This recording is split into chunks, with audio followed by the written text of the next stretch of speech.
Paz y bien, hermanos, les habla Fray Claudio Antonio Calderón del Valle y como de costumbre vamos a meditar el Evangelio que la Santa Madre Iglesia nos propone en este domingo 20 del tiempo ordinario.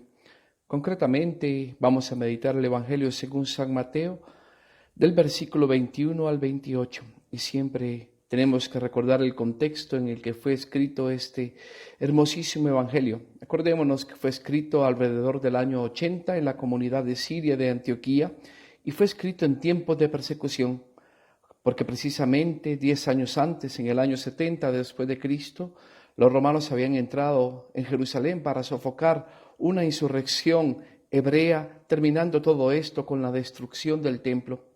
Ese mismo año, en el año 70, serían expulsados los cristianos, o mejor dicho, los nazarenos, así se les llamó en aquel tiempo. Fueron expulsados de la sinagoga y se les tachó de ser herejes, por lo tanto se les empezó a perseguir y tuvieron que huir. Es en este contexto de huida y de persecución en el cual viene escrito este hermosísimo evangelio.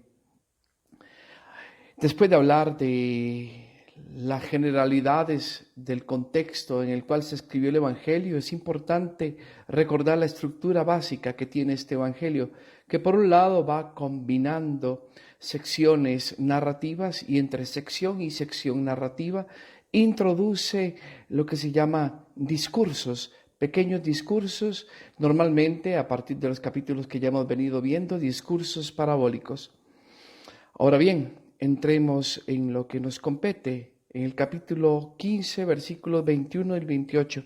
Pero antes es importante recordar todo lo que ha venido pasando en el Evangelio, porque hay un principio que tenemos que recordar y es el de la analogía de la Escritura.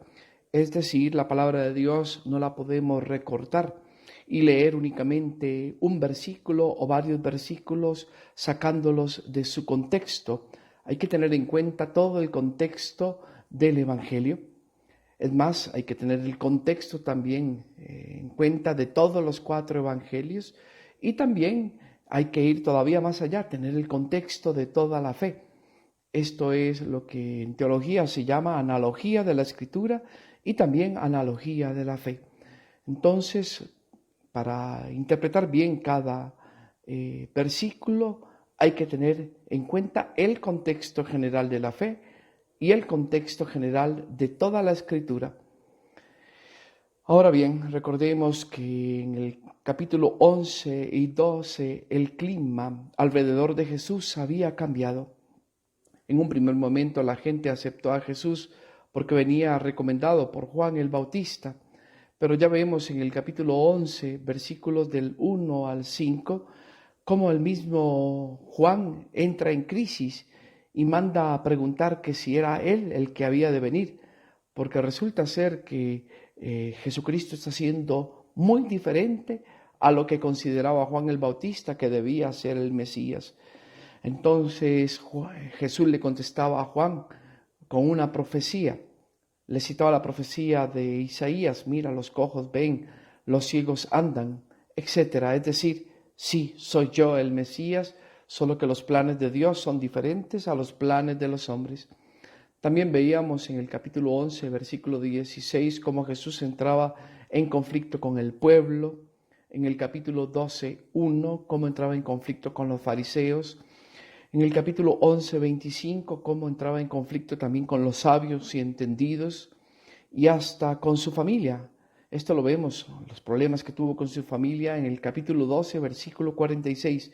El clima ha cambiado y es que en general las personas no están entendiendo la opción de Jesucristo por los pecadores y los publicanos.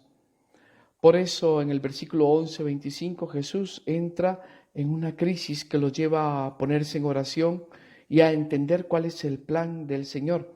Y el plan del Señor es revelarse a los nepiois, es decir, a los que no hablan, a los infantes, a los pequeños. Se cumple lo que dice también el Evangelio según San Juan en su prólogo: vino a los suyos y los suyos no lo recibieron. Entonces esto hace que a partir del capítulo 13 Jesús empiece a cambiar y empiece a pensar en cuál es la voluntad del Padre, la voluntad del Padre, parece ser que el reino de los cielos sea acogido en primer lugar por publicanos, por pecadores, y después vamos a ver también cómo Jesús empieza a intuir y a escuchar la voz del Padre en su interior que le dice ir a la otra orilla. Y veíamos cómo en el capítulo 14, versículo 22, Jesús cruzaba a la otra orilla. Esto, cruzar a la otra orilla, veíamos hace 8 días, que significaba moverse hacia el mundo pagano. Acordémonos que el mar de Galilea, o el lago de Genesaret, mejor dicho, en su margen izquierdo estaba poblado por hebreos, pero en su margen derecho estaba poblado por griegos. Era lo que se llamaba la Decápolis. Entonces vemos cómo Jesús manda a sus discípulos a ir a la otra orilla, es decir, hacia el lado griego. En el capítulo 14, versículo 34, lo vamos a ver entre los genesarenos, que son paganos griegos, y después vamos a ver, entraríamos en la parte del capítulo 15, donde Jesús va a tener nuevas pugnas con los fariseos, pugnas por la tradición, especialmente por la tradición de la purificación. Los fariseos han venido de Jerusalén. Por cierto, entre Jerusalén y esta región de Genesaret hay 3 días de camino.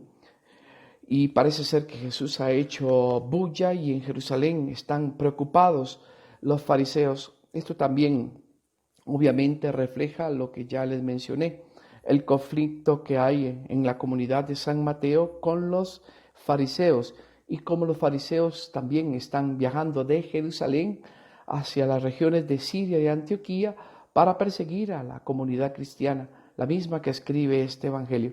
Entonces tenemos que ir haciendo esta lectura interna y a la vez externa, es decir, por un lado seguir la cronología de las narraciones que nos lanza el evangelio, pero ir leyendo entre líneas también los pequeños reflejos que hay de la historia de la comunidad cristiana que escribió este hermoso evangelio.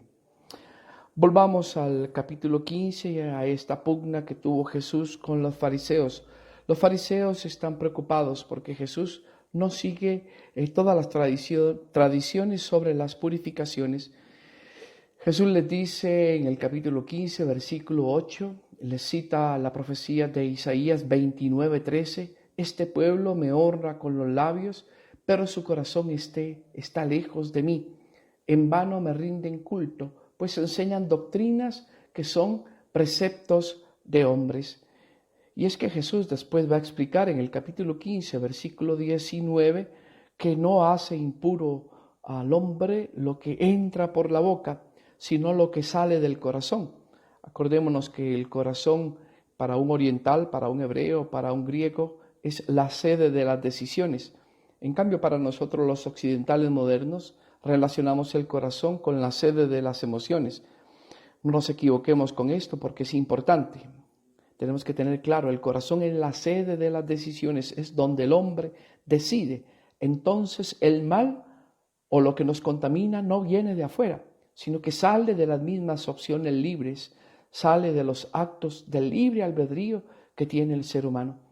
Y es ahí donde Jesús explica que las malas intenciones, los asesinatos, los adulterios, la porneia, es decir, la prostitución, el adulterio, el incesto, todo lo que tiene que ver con la cuestión sexual, también el robo, también el falso testimonio y la difamación, esto sale del corazón del hombre, es decir, de las decisiones libres del ser humano. Por cierto, nótese que lo que Jesús menciona, los dialogismos, poneiros, los fonos, la moigeia, la porneia, el clopei, la pseudomarturía y la blasfemia, que son estos 7 conceptos, las malas intenciones, asesinatos, adulterios, situaciones que tienen que ver con la sexualidad, robo, falso testimonio y difamación, son 7 pecados. Es el símbolo de toda la maldad que vive dentro del ser humano, porque son en nuestras opciones, ¿verdad?, donde el ser humano cultiva la maldad o la bondad. El mal y lo que nos hace impuros sale de nosotros mismos, no viene de afuera. Entonces, este es el contexto que nos lleva al Evangelio de hoy. después de esta gran discusión, Jesús se da cuenta que tiene que salir, ¿verdad?, de esta mentalidad de lo puro y de lo impuro. Y Jesús se da cuenta también que tiene que educar a sus discípulos en los valores del reino. Si siguen pensando que son las cosas externas las que nos hacen impuros, la cosa va mal y estaría mal. Paréntesis, tenemos que recordar también que en la primera comunidad cristiana, la que está escribiendo el Evangelio, también habían algunos fariseos convertidos, y mencionábamos en los domingos pasados cómo se estableció una pugna entre los hebraizantes y los helenizantes, es decir, aquellos que venían del mundo hebreo y que estaban discutiendo dentro de la comunidad y querían mantener todas las tradiciones antiguas, y aquellos que estaban entrando del mundo pagano, los del mundo griego, que tenían una visión diferente, más amplia. Entonces, en esto que hemos explicado, se refleja el conflicto de división que hay en la primera comunidad, la que está guiando el apóstol San Mateo, y que está discutiendo precisamente, bueno, ¿qué hacemos? ¿Seguimos con las antiguas tradiciones o tenemos que cambiar algo? Bueno, este es el contexto en el que se injerta el Evangelio que hoy tenemos que meditar. Tenemos que hacer hincapié que en el capítulo 14, versículo 22, Jesús manda a los discípulos a ir a la otra orilla. En el capítulo 14, 34, Jesús va al mundo griego, a Genezaret. Y en el capítulo que hoy vamos a ver, el 15 y los versículos 21 en adelante, Jesús está en la región fenicia de Tiro y Sidón. Es decir, que ya veíamos cómo Jesús en el capítulo 11, 25 entendía la voluntad del Padre, y la voluntad del Padre era que los que lo acogieran y entendieran fueran los pecadores y los publicanos, los nepiois, los pequeños. Pero también Jesús empieza a entender a partir del capítulo 14, 22, que dentro de este grupo de los llamados pequeños o los nepiois también están los paganos. Y Jesús empieza a llevar grandes sorpresas, porque los que pertenecen al mundo griego, y hoy vamos a ver también los que pertenecían al mundo de la antigua Fenicia, la región de Tiro y Sidón, son más abiertos al mensaje del reino que la misma casa de David, que los mismos hebreos, que en su mayoría rechazan a nuestro Señor Jesucristo y a su mensaje evangélico. Ahora bien, dado este contexto, metámonos en lo que hoy nos compete.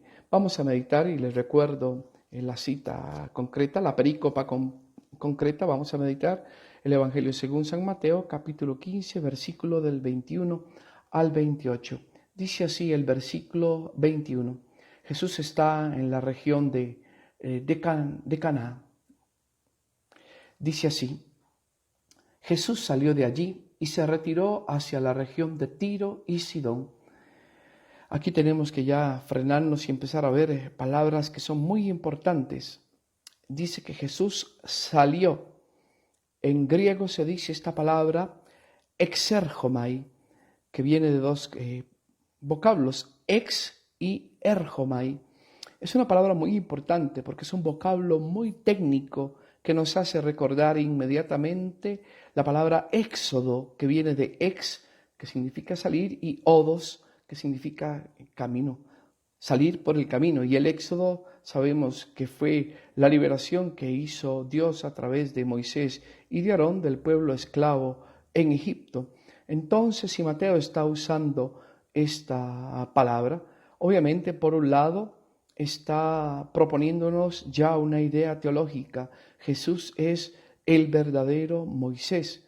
Y al igual que Moisés, con el poder de Dios, sacó al pueblo de la esclavitud, Jesús ahora se nos presenta, y se nos presenta como alguien que está liberando al pueblo de una nueva esclavitud, de una mentalidad. Jesús sale de la mentalidad de los fariseos. Jesús se da cuenta, por todo lo que ya explicamos que pasó en el capítulo 15, versículo del 1 al 20, todo este conflicto con las tradiciones fariseas de la purificación, Jesús se da cuenta que tiene que salir él de este territorio, es decir, de esta mentalidad, y también sacar a los discípulos de esa mentalidad. Entonces, por eso dice el texto que Jesús salió de allí y se fue a una región diferente, a la región de Tiro y Sidón, a la región de la antigua Fenicia, a la región de los cananeos, a la región de los paganos. Habíamos visto en el capítulo 14, 34, cómo Jesús ya estuvo entre paganos griegos en Genezaret, y ahora lo vemos entre paganos de la antigua Fenicia, paganos cananeos. Entonces Jesús, diríamos, está abriendo su horizonte misionero. Ya no solo está concentrando su misión entre las ovejas perdidas de la casa de Israel, entre los hebreos, sino ahora está yendo al mundo pagano. Parece ser que Jesús ha comprendido que el Padre quiere que el ofrecimiento de la salvación y del reino de los cielos sea universal, no solo para los hebreos, sino para todo el mundo. Seguimos adelante con el versículo 22. Dice así el versículo 22. En esto, una mujer cananea que había salido de aquel territorio gritaba diciendo: «Ten piedad de mí, Señor, hijo de David. Mi hija está malamente endemoniada». Entonces Jesús sigue camino a esta región de Tiro y Sidón, y de esta región que se le llamaba de forma despectiva la región de los cananeos, que podríamos decir que era un sinónimo de paganos, de la región de los paganos, sale de su límite, sale de la frontera, sale y se encuentra con Jesús y empieza a gritar: «Eleison me, Kyrie, Huios David». Esta palabra es muy importante, ¿verdad? Ten piedad o ten misericordia de mí, Señor, hijo de David. Es muy importante, ¿por qué? Porque no solo es una petición de piedad y una petición, diríamos, religiosa y creyente. Por cierto, es la misma petición que hacemos todos los domingos en el acto de petición de perdón, en el Señor ten piedad. De hecho, Señor ten piedad se dice en griego Kyrie eleison, y aquí la cananea está diciendo eleison me, Kyrie, es decir, las mismas palabras prácticamente que decimos en la Santa Eucaristía. Ahora le está llamando Señor, y esto quiere decir que aunque la mujer es cananea, es de origen fenicio y es pagana, tiene fe, porque la palabra Kyrios es un vocablo únicamente dedicado a Jesucristo. Entonces es una pagana que tiene fe, una pagana que también le llama a Jesucristo hijo de David, es decir, Mesías de la casa de David. Entonces es una mujer que está reconociendo a Jesucristo como Dios y como Mesías, una pagana que entra en contacto con Jesucristo y que lo acepta como su Señor y como Salvador. Ahora le hace una petición concreta. Le dice que su hija está malamente endemoniada. Y aquí Mateo usa dos conceptos, kakos y daimonisetai, que viene del verbo daimonizomai, que significa golpeada por un daimón o por un demonio, es decir, endemoniada. Y este es el símbolo, más allá de la realidad, de la posibilidad de las posesiones demoníacas. Aquí se presenta como la hija de una cananea que está malamente endemoniada. Es el símbolo de una humanidad que está bajo el poder del mal. Y precisamente eso es lo que viene a hacer Jesucristo. Viene a destruir el poder del mal y todo el influjo que hacen sobre nosotros los hombres. Entonces esta es la petición de una pagana que cree en Jesucristo y que le está pidiendo ayuda. Es decir, la humanidad entera que está bajo el poder del mal y que alza sus ojos para pedirle ayuda a Jesucristo, el Mesías, el Señor, el Salvador. Seguimos adelante con el versículo 23. Pero él no le respondió palabra. Sus discípulos acercándose le rogaban: despídela, que viene gritando detrás de nosotros. Parece ser que Jesús la ignora y se hace como el desentendido, porque dice el texto que no le dirige ninguna palabra. Esto provoca que sean los discípulos los que intercedan por ella, los que intercedan no para ayudarla, sino para que la despida. Mateo aquí usa una palabra bastante dura y es el concepto de apoluo. Apo significa lejos y luo significa soltar. Es decir, los discípulos le piden al Señor que la despida, que la expulse, que la eche. ¿Por qué? Porque esta persona dice que viene graznando. Usa Mateo el verbo craso, graznando. Graznando es hacer como hacen los gansos. Y que viene detrás de Jesús, insistiéndole. Entonces, los discípulos le piden a Jesús: expúlsala.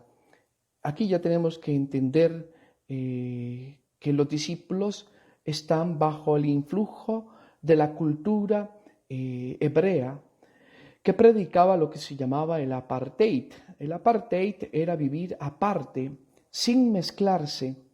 ¿Por qué? Porque el hebreo tenía la consideración de que ellos eran el pueblo elegido por Dios, el pueblo del Dios verdadero, y que los paganos eran idólatras y adúlteros.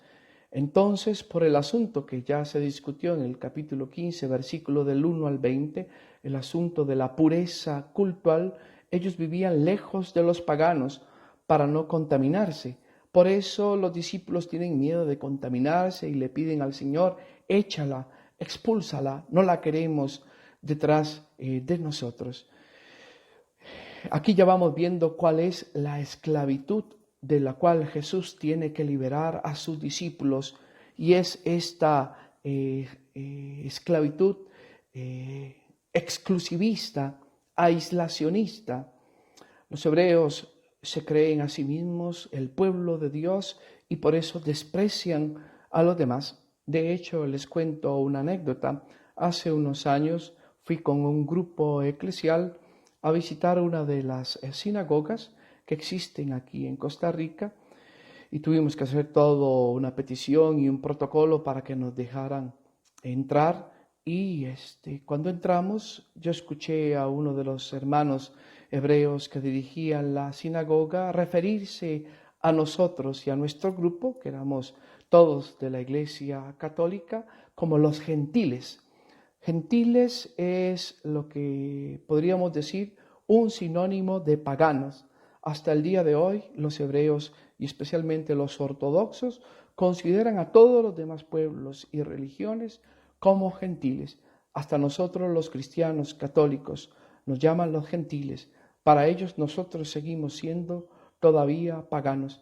Entonces esta misma mentalidad que conservan hoy los hermanos hebreos era todavía más extrema y más fuerte en el tiempo de Jesús. Por eso los discípulos están pidiendo a Jesús: expúlsala y echa, porque viene graznando detrás de nosotros. Seguimos adelante con el versículo 24. Respondió él, Jesús: no he sido enviado más que a las ovejas perdidas de la casa de Israel. Aquí Jesús está resumiendo en una frase cuál es el mandato que le había dado el Padre: ve a las ovejas perdidas de la casa de Israel. Sin embargo, ya señalamos que hemos visto en el capítulo 14, versículo 22 y más concretamente en el 34, cómo Jesús envía a sus discípulos a la otra orilla, al otro lado del lago de Galilea, a la Decápolis, a la región de los Genesarenos, a la región de los paganos griegos, y ahora lo estamos viendo que está caminando hacia la región fenicia o cananea de Tiro y Sidón. Entonces Jesús está repitiendo algo que había escuchado de su Padre, pero algo también que había escuchado de la cultura a la que pertenecía, de la cultura hebrea. Jesucristo mismo había crecido bajo este influjo exclusivista y aislacionista, y por eso se está presentando aquí como un personaje corporativo, está hablando en nombre de la cultura hebrea y está recordando y repitiendo que el Padre lo envió únicamente a las ovejas perdidas de la casa de Israel. Está repitiendo lo que hubieran repetido sus propios discípulos. Parece ser que está avalando lo que están solicitando los discípulos, es decir, que expulse y que aleje a aquella mujer sirofenicia, aquella mujer cananea. Seguimos adelante con el versículo 25. Ella, no obstante, vino a postrarse ante él y dijo: Señor, socórreme. La mujer es insistente y su fe es insistente. Por eso se acerca más a Jesucristo y dice aquí el texto, Mateo usa un verbo muy duro, que la mujer se postró. Mateo usa el verbo proskrineo. Pros significa hacia y kion significa perro. Entonces, proskrineo significa postrarse como un perro para lamer la mano de su amo. Entonces, la mujer está haciendo aquí un gesto que es típico de las personas que adoran, es un gesto de adoración. Entonces, la mujer se postra a adorar y vuelve a suplicar y otra vez duplica este epíteto que le dice a Jesús, Kyrios, Kyrie, le dice otra vez, Señor. Lo está reconociendo como hijo de Dios, está tocando su corazón de hijo de Dios y le dice, cambia el verbo, ya no le dice eleison me, sino aquí ahora le dice boentei moi, es decir, auxíliame, viene de el verbo boiteo, que viene de boentos, que significa auxiliar, auxíliame, Señor. Y volvemos a decir que aquí la mujer cananea se presenta como modelo de discípulo que en medio de la dificultad y ante el aparente silencio y rechazo de Dios, porque a veces pedimos y como que sentimos que Jesús no nos escucha. Bueno, ¿qué es lo que hace un buen discípulo? Un buen discípulo sigue insistiendo, sigue orando. Es más, por la idea que nos da aquí el Evangelio en el versículo 25, la mujer duplica su súplica postrándose. Entonces se postra a los pies del Señor y le grita, auxíliame, auxíliame, Señor. Como les digo, aquí ya estamos viendo una ironía. ¿Por qué ironía? Porque, bueno, vemos concretamente cómo las ovejas de la casa de Israel, los mismos hebreos, rechazan a Jesucristo y cómo los paganos empiezan a aceptarlo como Mesías y Señor. Vino a los suyos y los suyos no lo recibieron, pero los paganos sí que lo están recibiendo. Seguimos adelante con el versículo 26. Dice así el versículo 26, él respondió, no está bien tomar el pan de los hijos y echárselo a los perritos. Traduce esta Biblia que estoy utilizando, que es la Biblia de Jerusalén, la versión de estudio. Jesús sigue repitiendo lo que diría cualquier judío de la época. No es bello tirar el pan de los hijos, ¿verdad?, a los perros. Aquí esta traducción que estoy usando quiere alivianar el concepto o la traducción y pone perritos, pero Mateo está usando claramente la palabra kinariois. Kinario significa perro. En cambio, perro en diminutivo se dice cunidion. Entonces, no hay duda, Mateo aquí está diciendo perros, no perritos. Es una palabra muy dura, pero en realidad así era como se le llamaba a los paganos, sea de origen griego o sea de origen fenicio o de cualquier otra parte, así se les llamaba perros. Entonces aquí sale el contraste entre el concepto de teknon, que significa hijos, y perros, es decir, unos son considerados hijos y los otros son considerados perros. De hecho, Jesús está saliendo de la Galilea. La misma Galilea era considerada como territorio pagano y más allá de la Galilea, pues territorio doblemente pagano. Por eso a los hebreos ortodoxos no les gustaba ir a Galilea, porque Galilea viene de Galilá. Podríamos traducirlo como círculo o periferia, círculo de los paganos o periferia de los paganos. No querían contaminarse yendo a este territorio de paganos. Entonces Jesús dice estas durísimas palabras. Son palabras que nos dejan un poco confundidos. Parece ser que Jesús está rechazando tácitamente a esta pagana. Bueno, dejemos que el texto nos hable y después vamos a responder estas inquietudes que ya se están generando en nuestra mente y en nuestro corazón. Jesús le dice, no es bueno tirar el pan de los hijos a los perros. Seguimos adelante con el versículo 27. Dice así: Sí, Señor, repuso ella, pero también los perros comen de las migajas que caen de la mesa de sus amos. Otra vez viene la mujer por tercera vez y le dice otra vez, Señor. 3 veces lo llama Señor. El hebreo no tiene superlativos. Entonces, cuando en hebreo uno quiere construir un superlativo, lo dice 3 veces. Por eso todavía tenemos la tradición en el santo, el canto del santo durante la Eucaristía, de decir santo, santo, santo, santo, santo, santo, equivale en nuestro español moderno a santísimo. En hebreo no había la posibilidad de construir un superlativo así tan fácilmente. Entonces, para decir que alguien era santísimo, había que decirle, usted es santo, santo, santo. Bueno, aquí estamos viendo cómo la mujer le dice 3 veces a Jesús, Kyrios, Kyrios, Kyrios.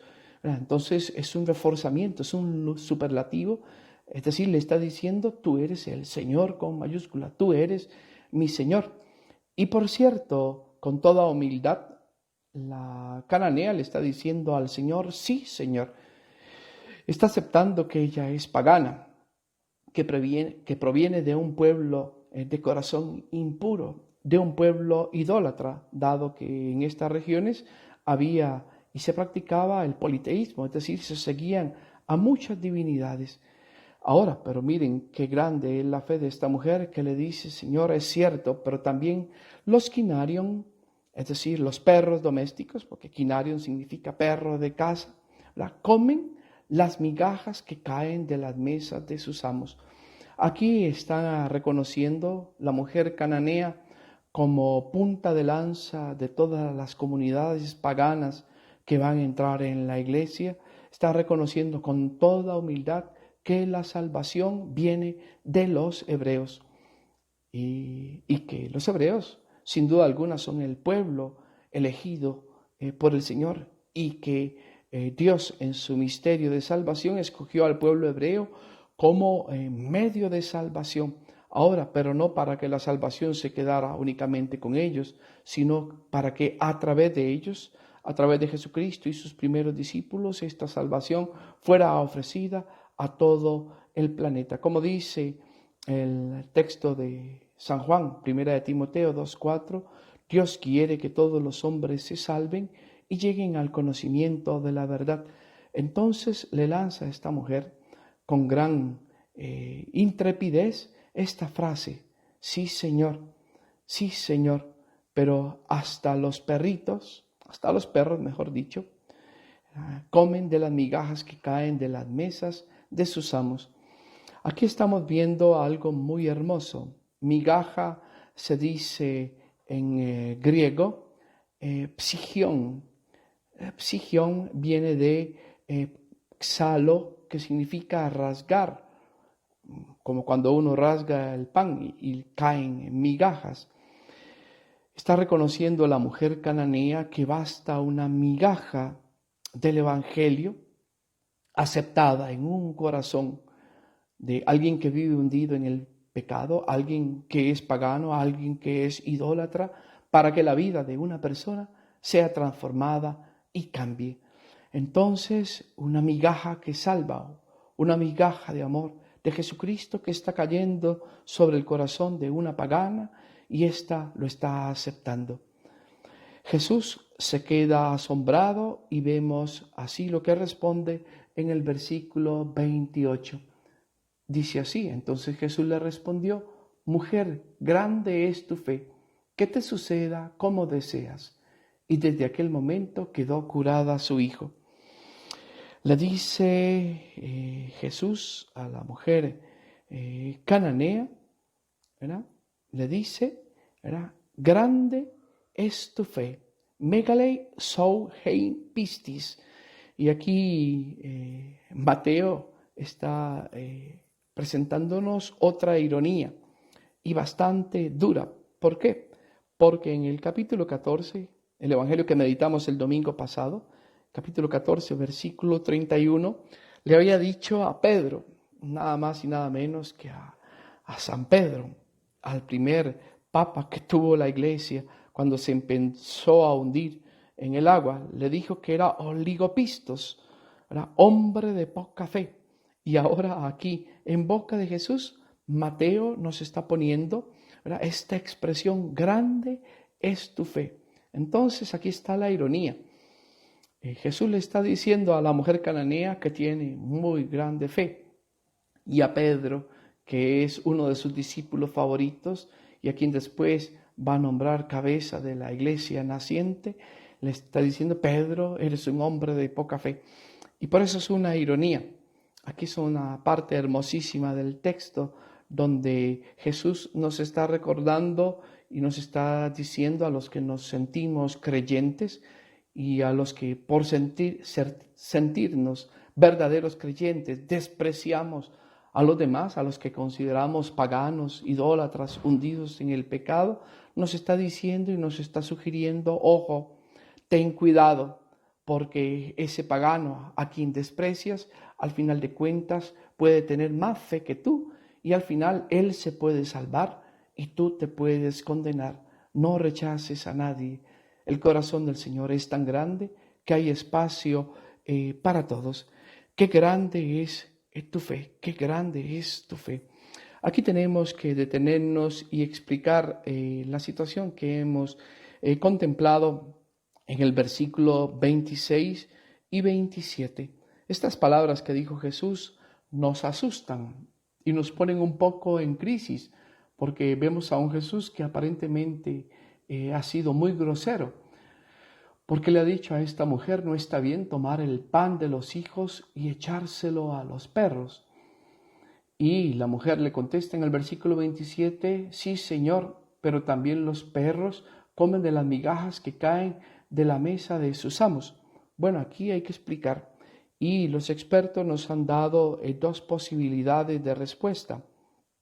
Por un lado está la primera de las hipótesis, y que ya la expuse implícitamente. Jesús parece ser que está usando el lenguaje de sus discípulos.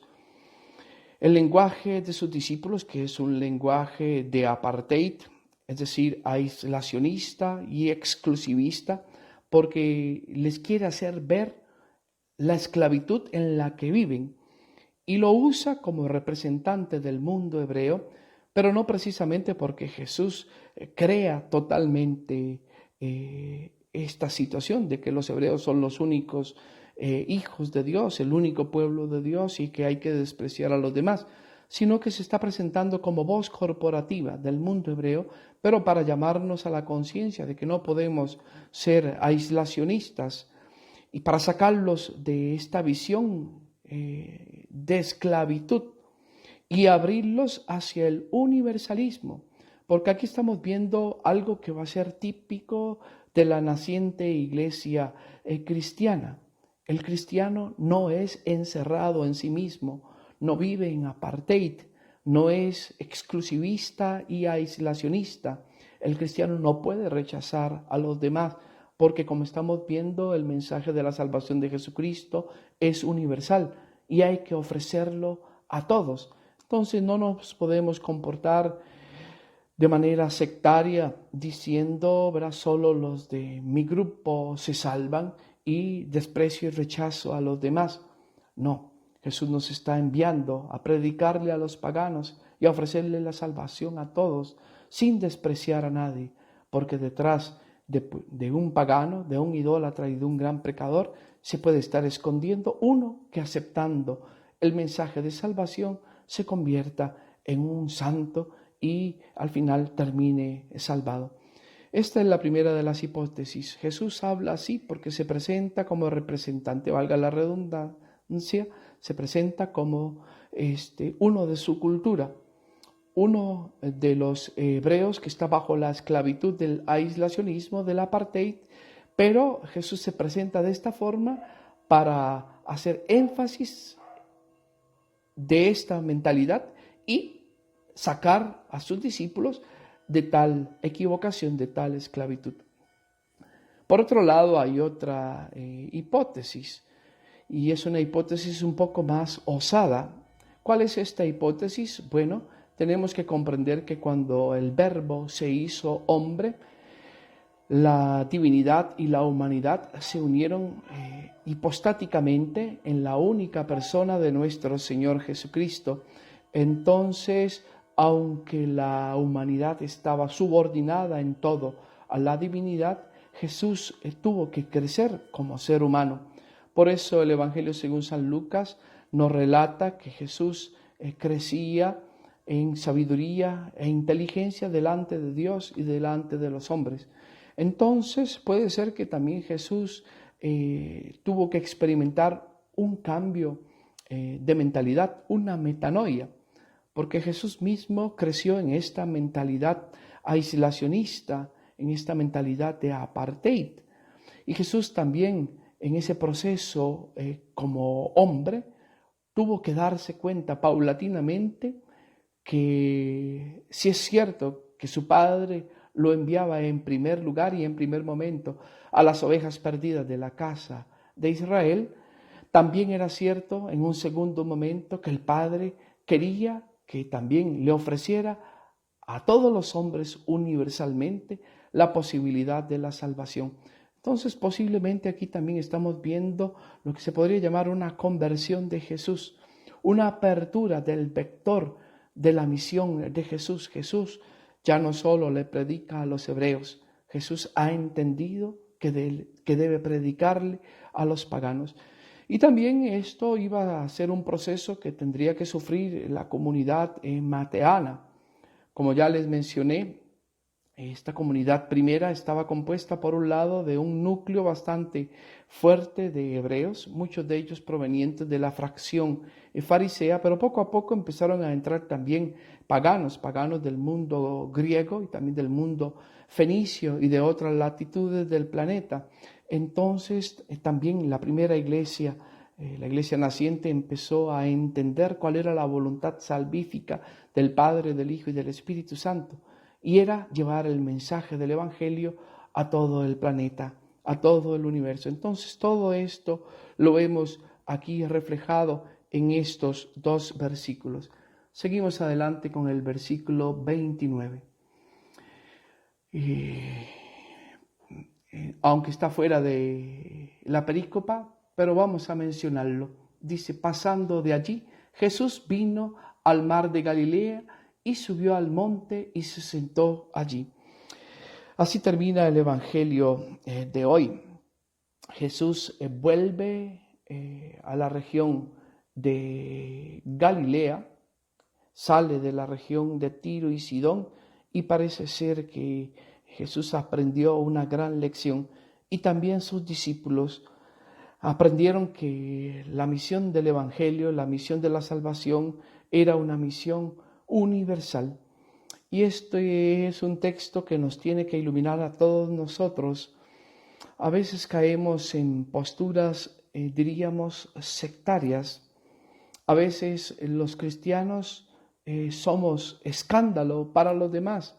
¿Por qué? Porque intentando vivir auténticamente nuestra fe, nos encerramos en nosotros mismos, nos consideramos a nosotros mismos salvados y rechazamos a los demás.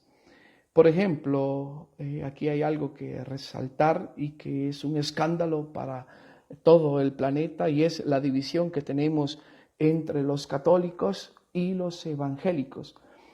Sí es cierto que tenemos muchos puntos de diferencia y muchos puntos que nos dividen, pero no debemos olvidar que estamos unidos en un mismo bautismo y que si ambos nos consideramos cristianos, no podemos vivir peleando como perros y gatos.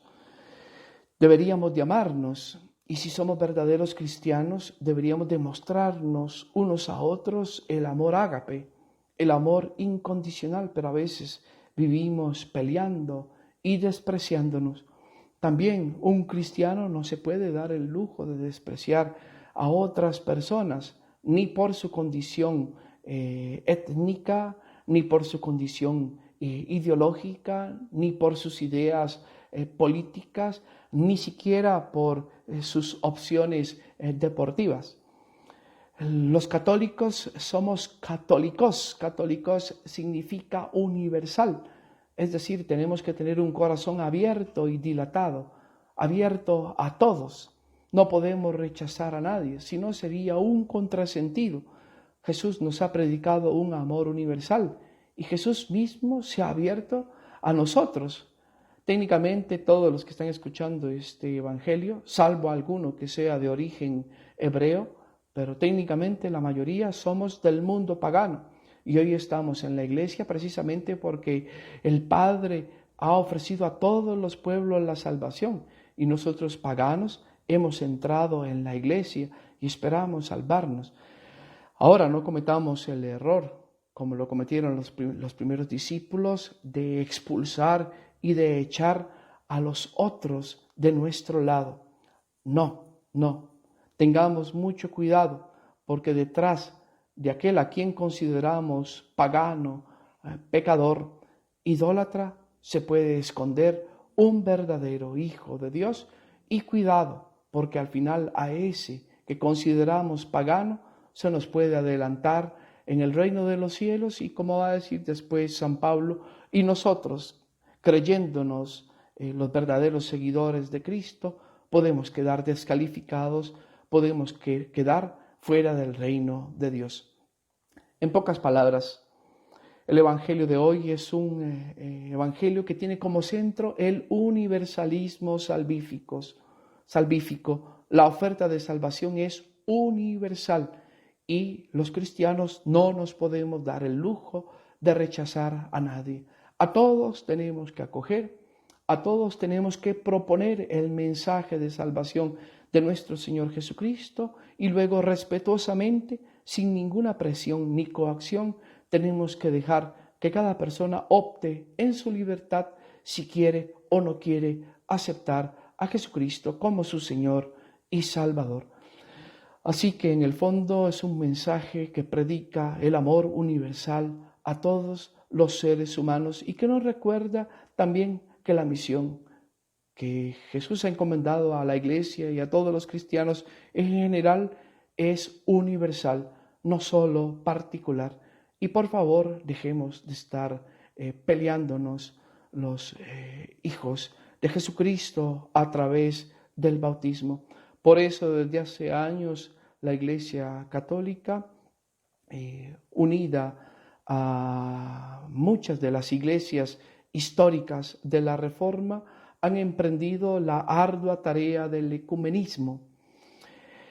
Que todos sean uno, dice Jesucristo en el capítulo 17 del Evangelio según San Juan, y es el sueño de Jesucristo, que algún día todos los cristianos nos unamos y dejemos de vivir como perros y como gatos y nos comportemos como verdaderos discípulos de Jesucristo.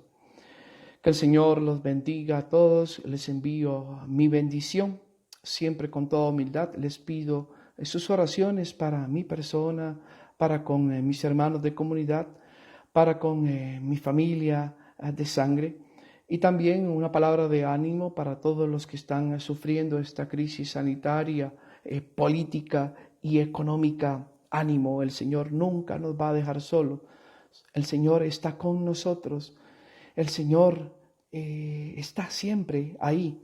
Tenemos que hacer como esta mujer cananea.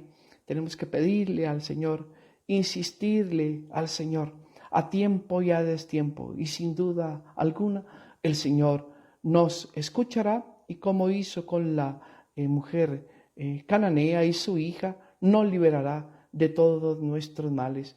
Acuérdese que Jesús vino para salvarnos, vino para destruir al mal bajo todas sus formas. Así que confía en el Señor,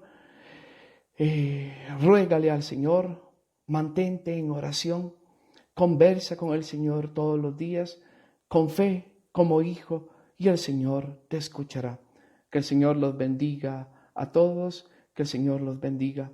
Y no quiero despedirme sin antes enviar un saludo para todas las madres de Costa Rica, que ayer, 15 de agosto, día del dogma de la Asunción de nuestra Virgen María a los cielos, pues celebramos también a nivel civil el Día de la Madre.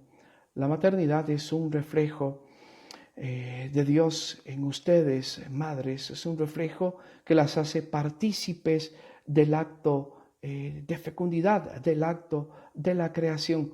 Así que sean un vivo reflejo no solo de nuestro Señor Jesucristo, siendo madres santas, madres buenas, sino también aprendan del modelo de la Madre de Jesucristo, de nuestra Madre del Cielo, María Santísima, toda ella entregada a la obra de Dios, toda ella pura, toda ella santa. Sean como Marías. A todas les envío un saludo y pido a Dios la bendición. Que Dios los bendiga a todos. Un abrazo en los diferentes países donde escuchan este audio de comentario bíblico exegético. Que el Señor los bendiga. Paz y bien.